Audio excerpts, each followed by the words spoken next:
الحمد لله رب العالمين والصلاة والسلام على خاتم النبيين أما بعد فأعوذ بالله من الشيطان الرجيم بسم الله الرحمن الرحيم فتقبلها ربها بقبول حسن وأنبتها نباتا حسنا وكفلها زكريا كلما دخل عليها زكريا المحراب وجد عندها رزقا قال يا مريم أنى لك هذا قالت هو من عند الله إن الله يرزق من يشاء بغیر حساب۔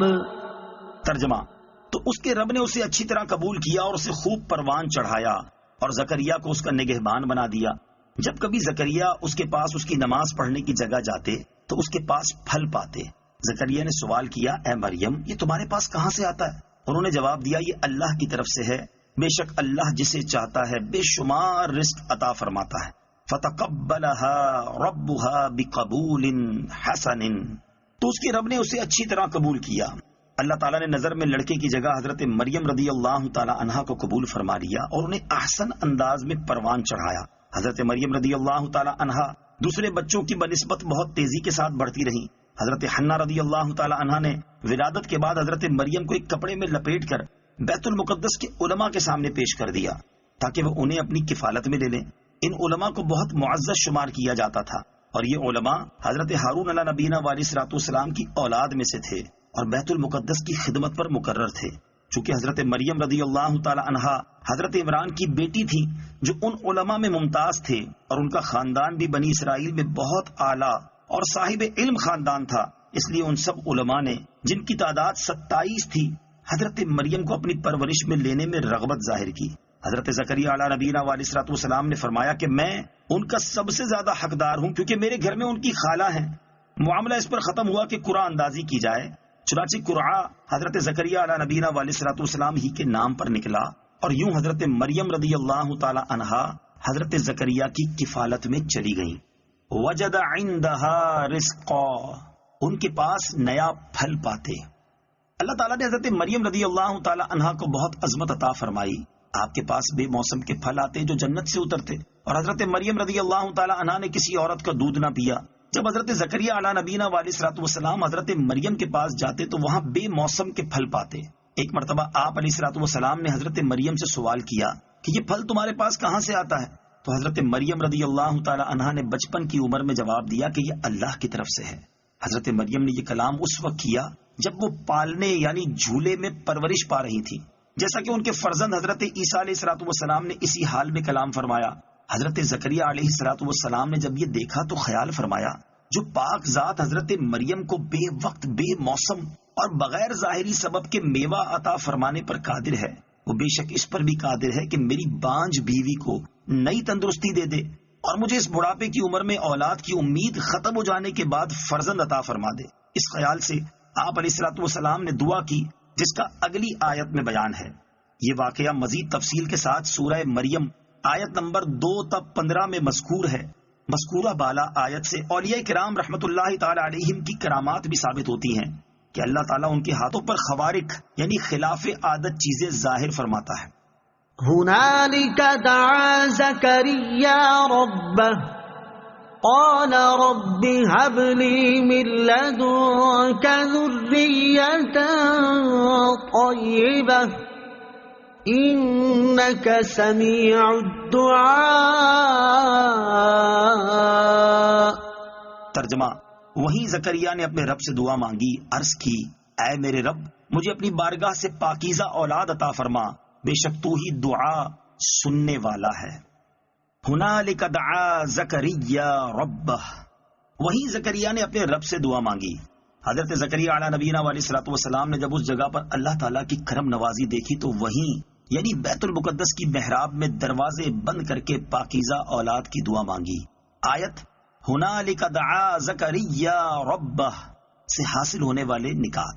اس آیت سے چند چیزیں معلوم ہوئیں۔ نمبر 1، جس جگہ رحمت الہی کا نزول ہوا ہو وہاں دعا مانگنی چاہیے، جیسے جس مقام پر حضرت مریم رضی اللہ تعالی عنہا کو غیب سے رزق ملتا تھا، وہیں حضرت زکریا علیہ نبینا علیہ الصلوۃ والسلام نے دعا مانگی۔ اسی وجہ سے خانہ کعبہ اور تاجدار رسالت صلی اللہ تعالی علیہ وسلم کے روضہ اقدس اور مزارات اولیاء پر دعا مانگنے میں زیادہ فائدہ ہے کہ یہ مقامات رحمت الہی کی بارش برسنے کے ہیں۔ نمبر 2، علماء کرام نے اس جگہ کو مقبولیت کے مقامات سے شمار کیا جہاں کسی کی دعا قبول ہوئی ہو، لہذا جہاں اولیاء کرام کا وجود ہو یا جہاں وہ رہے ہوں وہاں دعا کرنی چاہیے، کیونکہ اولیاء رحمت اللہ تعالی علیہم بکثرت دعا کرتے ہیں اور ان کی دعائیں بھی قبول ہوتی ہیں، تو جہاں وہ رہے ہوں گے وہاں دعائیں ضرور قبول ہوئی ہوں گی۔ نمبر 3، حضرت زکریا علیہ نبینا علیہ الصلوۃ والسلام نے پاکیزہ اولاد کی دعا مانگی۔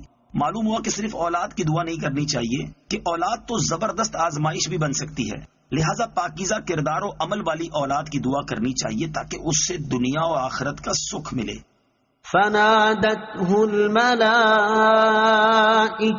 وهو قائم يصلي في المحراب أن الله يبشرك بيحيى مصدقا بكلمة من الله وسيدا وحصورا ونبيا من الصالحين۔ ترجمہ، تو فرشتوں نے اسے پکار کر کہا جب وہ اپنی نماز کی جگہ کھڑے نماز پڑھ رہے تھے کہ بے شک اللہ آپ کو یحییٰ کی خوشخبری دیتا ہے جو اللہ کی طرف کے ایک کلمے کی تصدیق کرے گا، اور وہ سردار ہوگا اور ہمیشہ عورتوں سے بچنے والا اور صالحین میں سے ایک نبی ہوگا۔ فنادته الملائکہ، تو فرشتوں نے اسے پکار کر کہا۔ حضرت زکریا علیہ نبینا علیہ الصلوۃ والسلام بڑے عالم تھے، بارگاہ الہی میں قربانیاں آپ علیہ الصلوۃ والسلام بھی پیش کیا کرتے تھے، اور مسجد شریف میں آپ علیہ الصلوۃ والسلام کی اجازت کے بغیر کوئی داخل نہیں ہو سکتا تھا۔ جس وقت محراب میں آپ نماز میں مشغول تھے اور باہر آدمی داخلے کی اجازت کا انتظار کر رہے تھے، دروازہ بند تھا، اچانک آپ علیہ الصلوۃ والسلام نے ایک سفید پوش جوان کو دیکھا۔ وہ حضرت جبریل علیہ الصلوۃ والسلام تھے۔ انہوں نے آپ علیہ الصلوۃ والسلام کو فرزند کی بشارت دی جو ان اللہ یبشرک میں بیان کیا گیا۔ یہ غیب کی خبر حضرت جبریل اور حضرت زکریا علیہ الصلوۃ والسلام دونوں کو معلوم ہو گئی۔ آپ علیہ الصلوۃ والسلام کو بشارت ملی آپ کو ایسا بیٹا عطا کیا جائے گا جس کا نام یحییٰ ہوگا، اور وہ اللہ عز و جل کے کلمے یعنی حضرت عیسیٰ علیہ الصلوۃ والسلام کی تصدیق کرے گا۔ حضرت عیسیٰ کو کلمۃ اللہ اس لیے کہتے ہیں کہ اللہ تعالیٰ نے انہیں کلمہ کن فرما کر بغیر باپ کے پیدا کیا۔ حضرت عیسیٰ علیہ الصلوۃ والسلام پر سب سے پہلے ایمان لانے اور ان کی تصدیق کرنے والے حضرت یحییٰ علیہ الصلوۃ والسلام ہیں جو حضرت عیسیٰ سے عمر میں 6 ماہ بڑے تھے۔ حضرت یحییٰ علیہ الصلوۃ والسلام کی والدہ حضرت مریم سے ملی تو انہیں اپنے حاملہ ہونے پر مطلع کیا۔ حضرت مریم نے فرمایا میں بھی حاملہ ہوں۔ حضرت یحییٰ علیہ الصلوۃ والسلام کی والدہ نے کہا اے مریم مجھے یوں لگتا ہے کہ میرے پیٹ کا بچہ تمہارے پیٹ کے بچے کو سجدہ کرتا ہے۔ سیدن، سردار۔ آیت مبارکہ میں حضرت یحییٰ علیہ الصلوۃ والسلام کے 4 اوصاف بیان فرمائے۔ نمبر 1 مصدق، تصدیق کرنے والا، اس کا بیان اوپر گزرا۔ نمبر 2 سید یعنی سردار۔ سید اس رئیس کو کہتے ہیں جو مخدوم و مطاع ہو، یعنی لوگ اس کی خدمت و اطاعت کریں۔ حضرت یحییٰ علیہ الصلوۃ والسلام مومنین کے سردار اور علم و حلم اور دین میں ان کے رئیس تھے۔ نمبر 3 حسوراً، عورتوں سے بچنے والا۔ حسور وہ شخص ہوتا ہے جو قوت کے باوجود عورت سے رغبت نہ کرے۔ نمبر 4 صالحین میں سے ایک نبی۔ صدق اللہ العظیم۔